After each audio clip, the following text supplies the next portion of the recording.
बिस्मिल्लाहिर्रहमानिर्रहीम। मेरे बहुत मोहतरम सामीन, अस्सलाम वालेकुम। किताब का नाम है नहजुल बलागा, कलमाते किसार नंबर 134। वक़ाल अलैहिस्सलाम ला यकूनु सिद्दीकु सिद्दीकन हत्ता यहफ़ज़ा अख़ाहु फ़िस्सलास फ़ी नक़बतिही व ग़ीबतिही व वफ़ातिही। दोस्त उस वक्त तक दोस्त नहीं समझा जा सकता जब तक वो अपने भाई की 3 मौकों पर हिफाजत ना करे। नंबर खुद दे रही हूँ।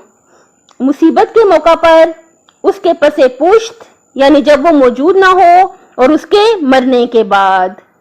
यानी ये कि अगर हम ये चाहते हैं कि हम अपने दोस्तों के बेहतरीन दोस्त साबित हों तो ये 3 खसूसियात हमें अपने अंदर पैदा करनी है।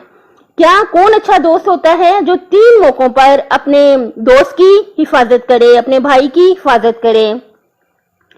नंबर 1 ये कि मुसीबत के मौका पर, जब खुदा ना खास्ता हमारा दोस्त मुसीबत में हो, किसी परेशानी में हो, किसी तकलीफ में हो, तो जहां तक भी मुमकिन हो हम उसकी मदद करें, हम उसके लिए दुआएं करें, हम उसके लिए उसकी मुसीबत को दूर करने की नीयत से सदका दें।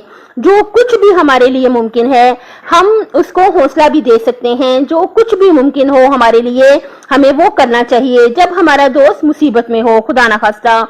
और दूसरा ये कि जब वो मौजूद ना हो, उसकी गैबत में गायब हो, मौजूद ना हो, तो हम उसकी किस तरह हिफाजत कर सकते हैं। हम उसके लिए सदका दे सकते हैं, उसके लिए दुआएं कर सकते हैं, और हरगिज भी किसी को हम उसकी बुराई ना करने दें उसकी गैर मौजूदगी में। बल्कि अगर कोई उसकी बुराई करना चाहे तो हमें चाहिए हम उसे फौरन मना करें। हम कहें कि अगर ये सच्ची बात भी है तो ये गीबत है, हराम है।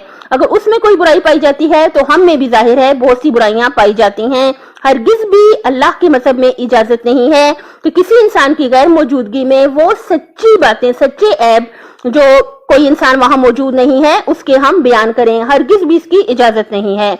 और सच्चा दोस्त वही है जो दोस्त की गैर मौजूदगी में उसके खिलाफ बात बर्दाश्त ना करे। और तीसरा, मरने के बाद, जब हमारा कोई दोस्त इस दुनिया से चला जाए, बेशक की मौत एक हकीकत है, हर किसी ने इस दुनिया से चले जाना है। कुल्लु नफ्सिन ज़ाइक़तुल मौत, हर नफ्स ने मौत का जायका चखना है। बेशक सब ने इस दुनिया से जाना है। अगर खुदा न खास्ता हमारा कोई दोस्त इस दुनिया से चला जाए तो फिर हम उसे दुरूद शरीफ पढ़ के, जो सूरतें ज़ुबानी आती हैं वो पढ़ के, कुरान मजीद पढ़ के ज्यादा से ज्यादा उसे बख्श सकते हैं। उसके लिए हम सदका दे सकते हैं अगर इस दुनिया से चला जाए। हमें चाहिए कि हम अपने दोस्तों की 3 मौकों पर हिफाजत करें, बहुत केयर करें 3 मौकों पर खास तौर पे। अगर एक खुदा ना खास्ता वो मुसीबत के मौका पर, दूसरा वो मौजूद ना हो तो, और तीसरा उसके मरने के बाद। कलमाती किसान नंबर 137 है। वक़ाल अलैहिस्सलाम नहजुल बलागा ही है। इस्तंज़िलु रिज़्क़ बिस्सदक़ा, सदके के जरिए रोजी तलब करो। सदके के जरिए रोजी तलब करो। रिज़्क़ को कैसे तलब करो? सदके के जरिए। देखें, इस तंज़िलु का लफ्ज है, ये क्या होता है? ये नाजिल होने से है।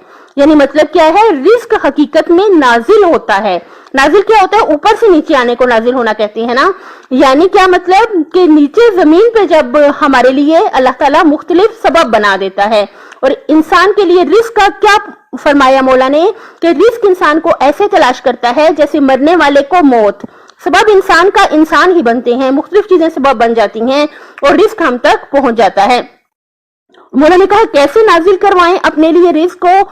सदके के जरिए, सिद्के दिल से सदका कुर्बतन इल्लाह, जितने भी हम पैसे या जो भी प्यारी चीजें हमारी हैं उनमें से जो हम दे सकते हैं गरीब लोगों को तो वो हम दे दें सदका कुर्बतन इल्लाह की नीयत से। तो इससे ये होगा अल्लाह की तरफ से जब हमारे लिए रिज़्क़ नाजिल होगा तो जमीन पर उसके लिए सबब बन जाएंगे। अपनी सेहत, आखिरत और खालिक की मखलूक का ख्याल रखिएगा। अल्लाह ताला से भीख मांग मांग के इल्तिजा करते हैं। जो भी फरामीन हम पढ़ते, सुनते और बयान करते हैं, अल्लाह ताला सिद्क़ के दिल से हमें पूरे खलूस से उन पर अमल करने की तौफीक अता करे। मेरे चैनल को सब्सक्राइब कर दें। अल्लाह हाफिज़।